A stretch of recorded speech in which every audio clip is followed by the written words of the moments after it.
Hello friend, welcome back with full health knowledge. आज की video में हम HIV एड्स को डिटेल से जानेंगे।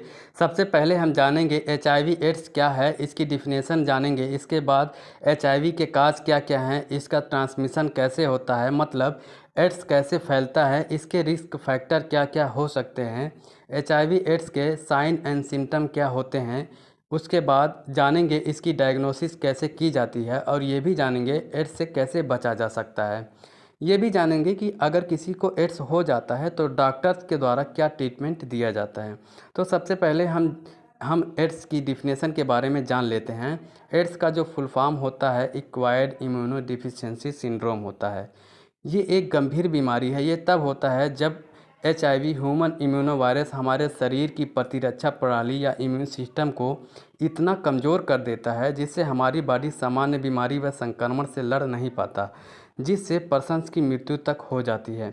आसान भाषा में कहें तो इम्यून सिस्टम हमारे बॉडी के गॉड सेल्स होते हैं जो शरीर में आने वाले बैक्टीरिया वायरस को किल करते हैं, उन्हें मार देते हैं और रोगों से बचाते हैं हमें।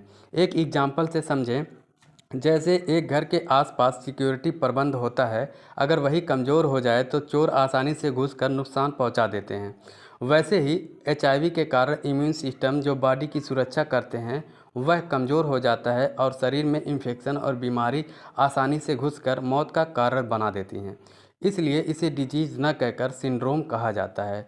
इसका इंक्यूबेशन पीरियड कुछ मंथ से 10 साल तक हो सकता है, क्योंकि जब तक HIV एड्स की जांच नहीं होती तब तक पता नहीं चलता, क्योंकि उसमें सिम्टम्स जारी होना शुरू नहीं होता। यूनाइटेड नेशन 2022 की एक रिपोर्ट के मुताबिक हर साल पूरे विश्व में 6,30,000 मौत सिर्फ HIV एड्स के कारण होती हैं। नेशनल एड्स कंट्रोल ऑर्गेनाइजेशन के मुताबिक इंडिया में लगभग 42,000 लोगों की मृत्यु HIV एड्स से जुड़ी बीमारी के कारण होती है। ये संख्या हर साल अलग अलग हो सकती है। नेशनल एड्स कंट्रोल ऑर्गेनाइजेशन के मुताबिक 2023 में भारत में 3.14 मिलियन लोग HIV एड्स से संक्रमित पाए गए थे। आप जान सकते हैं कितनी भयंकर बीमारी है। अब हम जानते हैं HIV किस कारण से होती है। It's cause by HIV human immunodeficiency virus. AIDS जो है HIV वायरस की वजह से होता है, जिसका full form human immuno virus होता है। इसके दो टाइप होते हैं, HIV-1 एंड HIV-2। ये आपके सामने फिगर है HIV का, आप देख सकते हैं। अब हम जानते हैं HIV आखिर फैलता कैसे है, HIV एड्स का ट्रांसमिशन कैसे होता है। तो पहला पॉइंट है संक्रमित व्यक्ति से यौन संबंध के द्वारा, मतलब जिस भी पर्सन को एड्स है यदि वह व्यक्ति किसी दूसरे व्यक्ति के साथ संबंध बनाता है तो उसको भी एड्स हो जाएगा, क्योंकि सेक्सुअल इंटरकोर्स के द्वारा सबसे अधिक HIV एड्स का ट्रांसमिशन होता है। इसलिए क्योंकि संक्रमित व्यक्ति के वीर या सेमन में HIV होता है। नेक्स्ट पॉइंट है by using infected injection needle. संक्रमित सिरिंज या इंजेक्शन के द्वारा भी एड्स एक व्यक्ति से दूसरे व्यक्ति में फैल जाता है। मतलब ये, यदि डॉक्टर या नर्स ने किसी ऐसे व्यक्ति को इंजेक्शन लगाया जिसको पहले से एड्स था, अगर वही इंजेक्शन निडिल किसी स्वस्थ व्यक्ति को लगा दी जाती है तो उसको भी एड्स हो जाएगा। नेक्स्ट पॉइंट है रक्तदान के द्वारा। अगर एड्स संक्रमित व्यक्ति का ब्लड किसी स्वस्थ व्यक्ति को चढ़ाया जाता है तो उसको भी HIV हो जाएगा। मतलब ये, अगर किसी व्यक्ति को एड्स था, उसने रक्तदान कर दिया और उसके ब्लड में HIV था, तो जिसको भी ये ब्लड चढ़ाया जाएगा उसको भी एड्स हो जाएगा। समझ गए। नेक्स्ट पॉइंट है HIV infection from mother to child.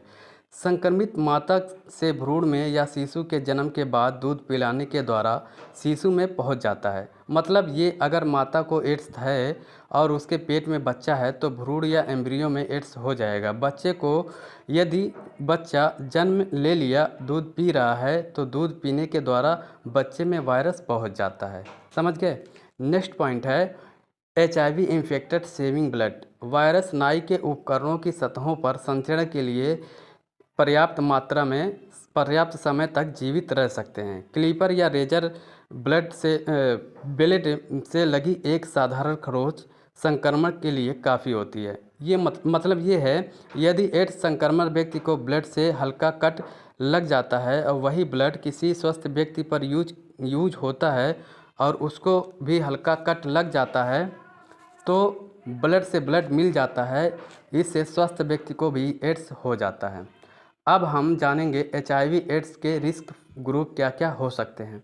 First point है सेक्स वर्कर। वो लोग जो सेक्स वर्कर होते हैं, उनसे अगर कोई सेक्सुअल इंटरकोर्स करता है तो उनको HIV होने के काफ़ी चांसेस होते हैं। अगर आप HIV एड्स जैसी बीमारी से बचना चाहते हैं तो आपको इस बात का ध्यान रखना है, ये रिस्क फैक्टर हो सकते हैं आपके लिए।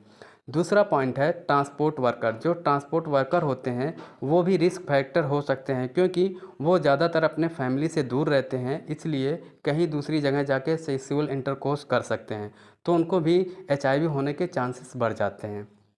थर्ड पॉइंट है health care worker. Health care worker लोगों का इलाज करते हैं, हर टाइम फ्रंट लाइन पर होते हैं। अगर किसी पेशेंट को HIV है तो हेल्थ केयर वर्कर को भी HIV होने के चांसेस हो सकते हैं, ये भी एक रिस्क फैक्टर हो सकता है। नेक्स्ट पॉइंट है मिलिट्री पुलिस। इन लोगों को भी HIV होने के चांसेस हो सकते हैं। ये सभी पॉइंट HIV के रिस्क फैक्टर होते हैं। नेक्स्ट बात करते हैं HIV एड्स के साइन एंड सिम्टम के बारे में। अगर किसी को एड्स हो गया तो उसमें कौन कौन से साइन एंड सिम्टम दिखेंगे, ये चीज़ आपको ध्यान से देखना है। HIV संक्रमण से पहले सर दर्द, घबराहट, हल्का बुखार आता है जो जल्द ही खत्म हो जाता है। नेक्स्ट पॉइंट है शरीर का वजन धीरे धीरे कम होने लगता है। रोगी को लगातार बुखार बना रहता है, वो जल्दी ठीक नहीं होता है। HIV एड्स पेशेंट को रात्रि में पसीना बहुत आता है। पूरे शरीर में हमेशा थकान लगी रहती है। पेशेंट को नौसिया वोमिटिंग भी हो सकता है। जीभ पर सफ़ेद परत व मुंह में छाले हो सकते हैं, ये भी HIV के सिम्टम हैं। स्किन व गुप्तांगों पर दाने व चकत्ते पड़ना। लसिका गांठों में सूजन आना। लसिका ग्रंथियां यानी लिम्फ नोड, जो छोटे बीज के आकार की ग्रंथियां जो पूरे शरीर में होती हैं, उसमें सूजन आ जाती है। ये सभी HIV एड्स के शुरुआती लक्षण हो सकते हैं। ये सारे साइन एंड सिम्टम हैं HIV के। अब हम जानते हैं अगर किसी को HIV एड्स हो जाता है तो उसकी डायग्नोसिस क्या है। उसके लिए हम दो कैटेगरी के टेस्ट करते हैं, एक है डायरेक्ट टेस्ट और दूसरा है इनडायरेक्ट टेस्ट। जो डायरेक्ट टेस्ट है उसमें 4 टेस्ट आते हैं। पहला है रिकॉम्बिनेंट DNA टेक्निक्स, दूसरा है PCR पॉलीमरेज चेन रिएक्शन, तीसरा है एलिसा टेस्ट एंजाइम लिंक्ड इम्यूनोसार्बेंट सोरोलॉजिक एस्से, चौथा है वायरल आइसोलेशन इन कल्चर। ये चारों डायरेक्ट टेस्ट होता है जिससे HIV को डिटेक्ट किया जाता है। जो इनडायरेक्ट टेस्ट है इसमें 3 तरह का टेस्ट होता है। पहला है लिम्फ नोड बायोप्सी, दूसरा है लिम्फोपेनिया और तीसरा है CD4 काउंट। ये 4 हैं डायरेक्ट टेस्ट और ये 3 हैं इनडायरेक्ट टेस्ट। इस तरह से हम HIV ह्यूमन इम्यून वायरस की डायग्नोसिस करते हैं। अब हम जानते हैं HIV से लोगों को कैसे बचाया जाए, इसका प्रिवेंशन कैसे किया जाए। पहला पॉइंट है सभी को एड्स के प्रति जागरूक करना। लोगों को जागरूक किया जाए कि सेक्सुअल रिलेशन के लिए कंडोम का यूज करें, जिससे HIV जैसी बीमारी से बचा जा सके। 1 दिसंबर को विश्व एड्स के दिवस के रूप में मनाया जाता है, ताकि एड्स से ज़्यादा लोग जागरूक हो सकें। इंजेक्शन की सुई एक बार यूज करने के बाद फेंक देना चाहिए, ताकि एक बार यूज इंजेक्शन दूसरे पर यूज ना हो। ब्लड डोनर के ब्लड परीक्षण के बाद ही ब्लड किसी और को चढ़ाया जाना चाहिए। बाल कटवाने के लिए हमेशा न्यू ब्लड का इस्तेमाल होना चाहिए। नेक्स्ट पॉइंट है जो लोग वीर्यदान करते हैं उसका HIV परीक्षण होना चाहिए, ताकि दूसरे को एड्स ना हो। हर हॉस्पिटल एंड क्लिनिक पर स्टेरिलाइजेशन टेक्निक का इस्तेमाल होना ज़रूरी है। इन सभी पॉइंट से HIV से लोगों को बचाया जा सकता है। अब जानते हैं अगर किसी को HIV हो जाता है तो उसका ट्रीटमेंट कैसे किया जा सकता है। पहला है nucleoside analog use in HIV treatment. इसका मेडिसिन है जाइडोविडिन, जो जाइडोवीर ब्रांड नाम से मार्केट में अवेलेबल हो जाती है। यहाँ पे आप देख सकते हैं। लेमिवुडिन, इसका लेमिवीर ब्रांड नेम है। स्टाबोडिन जो स्टावीर ब्रांड एग्जाम्पल है। ये सभी मेडिसिन HIV की ग्रोथ को स्लो डाउन करते हैं और HIV को ट्रीट करते हैं। नेक्स्ट है protease inhibitor use in HIV treatment, ritonavir and darunavir. ये मेडिसिन ब्लड में HIV लेवल को डिक्रीज करते हैं और HIV को ट्रीट करते हैं। नेक्स्ट है non nucleoside reverse transcriptase inhibitor use in HIV treatment, nevirapine and Sustiva. ये मेडिसिन HIV के ट्रीटमेंट में यूज होती हैं। नेक्स्ट है एट्रिप्ला। ये कम्बिनेशन होता है सस्टिवा एंड ट्राउडा का, जो HIV के ट्रीटमेंट में यूज किया जाता है। आई थिंक आपको सब समझ आया होगा। वीडियो अच्छी लगे तो लाइक एंड सब्सक्राइब ज़रूर करें।